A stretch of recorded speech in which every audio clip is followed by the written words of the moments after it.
जब मेरी सीए की पढ़ाई चल रही थी और मेरा फाउंडेशन का रिजल्ट आया, मैं बहुत ज्यादा खुश था। उस टाइम पर मेरे कुछ कजिन्स थे जो साइंस बैकग्राउंड के थे और आईआईटी और बाकी सब कोर्सेज की तैयारी कर रहे थे, मेरे से बड़े थे। तो मेरे मजे लेने के चक्कर में उन्होंने मुझसे जस्ट एक सवाल पूछा कि चल बता, तू सीए कर रहा है ना, असेट लायबिलिटी का मतलब क्या होता है। अब क्योंकि असेट और लायबिलिटी तो बहुत एक कॉमन वर्ड है, तो उस टाइम पर मुझे बहुत अच्छे से याद है कि मैं उनको सही जवाब दे नहीं पा रहा था। मैं सिर्फ उनको यह कह रहा था कि असेट असेट मतलब कैश होता है, असेट मतलब प्रॉपर्टी होता है, लायबिलिटी मतलब लोन होता है। तो उन्होंने मुझसे बोला कि भाई तू तो एग्जाम्पल बोल रहा है, तू हमें सिंपल लैंग्वेज में इसका मीनिंग बता। बट मुझे अच्छे से याद है कि मैं उनको मीनिंग नहीं बता पाया। ऐसा ही कभी ना कभी आपके साथ हुआ होगा, या अगर अभी तक नहीं हुआ तो हो सकता है शायद कभी आपके साथ ऐसा होगा और आपको रियलाइज होगा कि यार असेट के एग्जांपल्स तो पता है, एक्सपेंसेस इनकम्स के एग्जांपल्स तो पता है, पर रियल मीनिंग क्या होता है। सीए स्टूडेंट को इन सब चीजों की पता होना चाहिए, इन सब चीजों के बारे में पता होना चाहिए। Welcome to the series for key insights for beginners. अब ये key insight series for the beginners क्या है? बेसिकली इस सीरीज में हम उन सभी बच्चों को डेडिकेट कर रहे हैं जो सीए फाउंडेशन पास तो होके आ गए हैं, या फिर जो डायरेक्ट एंट्री से हैं, जो डायरेक्टली सीए इंटर में आ गए हैं, बट कुछ ऐसे इंपॉर्टेंट टर्मिनोलॉजीज हैं, कुछ ऐसी इंपॉर्टेंट और कॉमन बातें हैं जो आज भी हम सीए स्टूडेंट्स को अच्छे से क्लियर नहीं है। बस वो क्लियर करने के लिए एक थोड़ी सी कोशिश की गई है ये सीरीज लाकर।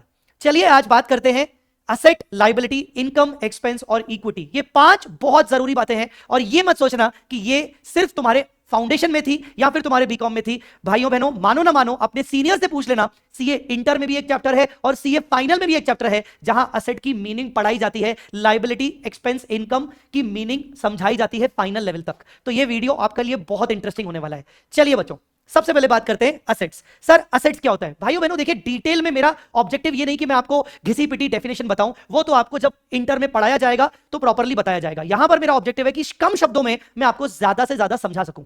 तो असेट अगर आप कभी भी समझना चाहते हो तो किसी को भी आप बोल सकते हो कि भाई असेट मतलब कोई भी रिसोर्स, रिसोर्स मतलब कोई भी चीज जिससे आपको 2 चीजें मिल रही हैं।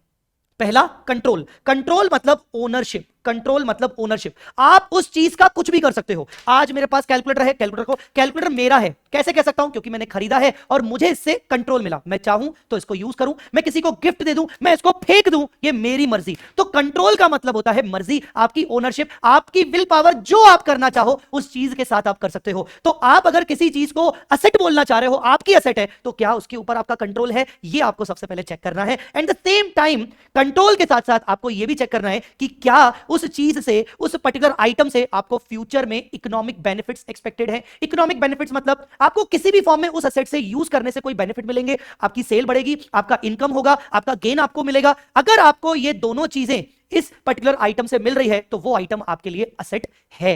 आई मेरी बात समझ में कि नहीं? मेरे घर पे, मेरे गांव वाले घर पे एक पुरानी साइकिल पड़ी हुई है। वो साइकिल मेरे पापा चलाते थे। मेरे पापा ने भी बोल दिया बस पड़ी रहे, याद रहती रहेगी कि हाँ ये साइकिल हमने खरीदी थी। वो साइकिल के ऊपर आज भी मेरे पापा का कंट्रोल है, पर वो साइकिल से कोई भी इकोनॉमिक बेनिफिट अब मेरे पापा को नहीं मिलने वाला है। बस वो पड़ी हुई है, सजी हुई है। तो क्या वो साइकिल असेट हुई? The answer is no, not at all.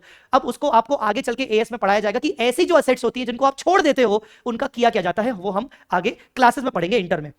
बात करते हैं सेकंड, लायबिलिटीज। सर लायबिलिटीज क्या होती है? बच्चों लायबिलिटी मतलब कोई भी ऐसी चीज जहां पर आपकी ऑब्लिगेशन है कि आपको कैश में या किसी भी असेट के फॉर्म में आपको पे करना पड़ेगा। मतलब कुछ ना कुछ आउटफ्लो होगा, पक्की बात है, कुछ ना कुछ आउटफ्लो होगा। मतलब ऐसा कोई भी ट्रांजैक्शन जिससे आपकी ऑब्लिगेशन क्रिएट हो, कुछ ना कुछ आउटफ्लो करने की।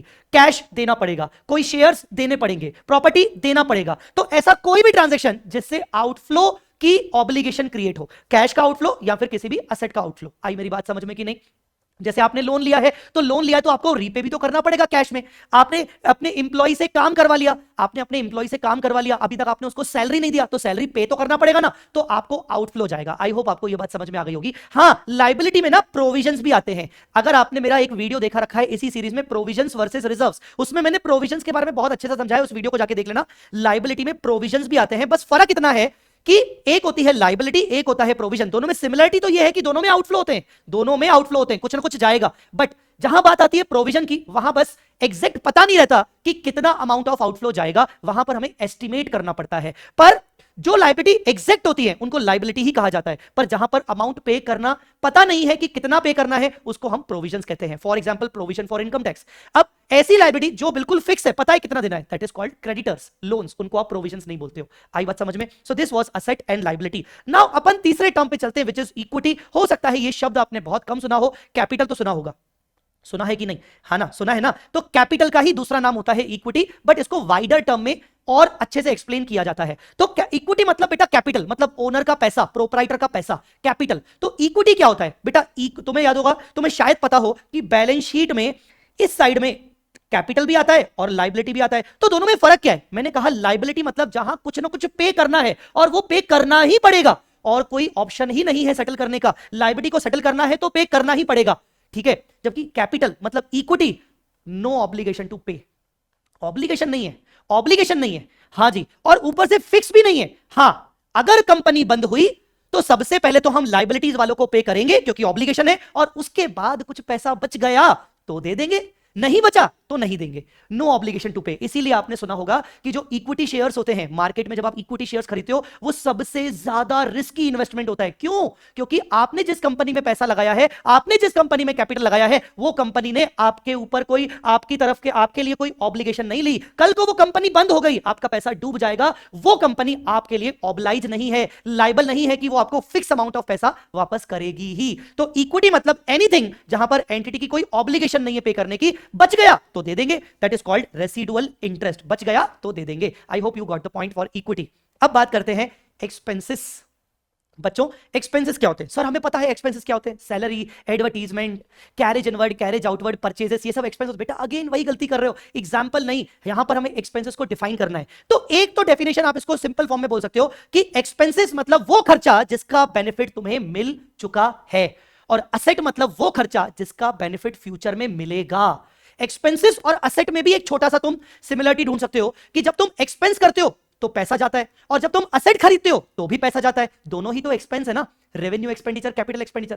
पर एक्सपेंस जो पीएनएल में डालते हो वो इसलिए डालते हो क्योंकि बेनिफिट मिल चुका है, और जो तुम असेट क्रिएट करते हो जिस एक्सपेंस से, मतलब तुम कहना चाहते हो कि तुम्हें उसका बेनिफिट फ्यूचर में मिलेगा। तो यहां पर एक्सपेंस मतलब पीएनएल में जा रहा है, मतलब बेनिफिट मिल चुका है। इसको दूसरे तरीके से सोचें कि एक्सपेंस मतलब क्या? ऐसा कोई भी ट्रांजैक्शन जिससे आपकी असेट डिक्रीज हो और आपका इक्विटी भी डिक्रीज हो, आपका असेट डिक्रीज हो और आपका इक्विटी भी डिक्रीज हो। इक्विटी मतलब कैपिटल। सोचो जी, सैलरी, अगर मैं आज सैलरी पे कर रहा हूं कैश में तो एंट्री क्या करूंगा? Salary account debit to cash. Cash क्या है? कैश है मेरा असेट, असेट डिक्रीज हुआ। और सैलरी, सैलरी कहां जाएगा? पीएनएल में। पीएनएल में जाएगा तो क्या होगा? प्रॉफिट कम होगा। प्रॉफिट कम होगा तो अल्टीमेटली मेरा कैपिटल कम होगा। प्रॉफिट अगर कम होगा या लॉसेस बढ़ेंगे तो मेरा कैपिटल क्या होगा? डिक्रीज हो जाएगा ना।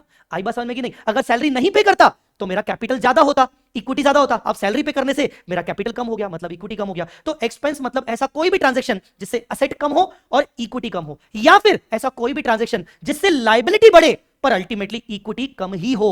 सर ये कौन सा ट्रांजैक्शन हुआ? भाई salary account debit to payable, salary account debit to outstanding salary. अब बताइए, सैलरी अकाउंट डेबिट, सैलरी आपका खर्चा, खर्चा जाएगा पीएनएल में, आपका प्रॉफिट कम होगा, प्रॉफिट कम होगा तो आपके इक्विटी पर असर पड़ेगा। सॉरी गाइस, आपका थोड़ा स्क्रीन इशू आ रहा है। इक्विटी आपका कम होगा, पर एट द सेम टाइम अभी तक आपने पे नहीं किया, मतलब आपकी असेट डिक्रीज नहीं हुई, उल्टा आपकी लायबिलिटी बढ़ गई। और लायबिलिटी का मतलब क्या होता है? ऑब्लिगेशन टू पे। Salary outstanding is a liability. तो ऐसा कोई भी ट्रांजैक्शन जिससे आपकी लायबिलिटी इंक्रीज हो और इक्विटी डिक्रीज हो। पर हां, एक्सेप्शन ये है कि भाई जब आप ड्रॉइंग्स करते हो, जब आप ड्रॉइंग्स करते हो तो भी आपका इक्विटी गिरता है, पर ड्रॉइंग को कभी भी एक्सपेंस नहीं माना जाता। ड्रॉइंग या फिर शेयर होल्डर्स को डिस्ट्रीब्यूशंस करते हैं, डिविडेंड्स देते हैं, ये सब एक्सपेंसेस नहीं होते। इवन डिविडेंड पे करना भी एक्सपेंस नहीं होता है। आप मुझे कमेंट में बताइएगा कि आप ये समझ पा रहे हो कि नहीं, आपको ये पता है कि नहीं कि डिविडेंड पे करना एक एक्सपेंस होता है कि नहीं। अगर नहीं समझ में आया तो मैं डिविडेंड के ऊपर भी एक अलग से वीडियो जरूर बनाऊंगा।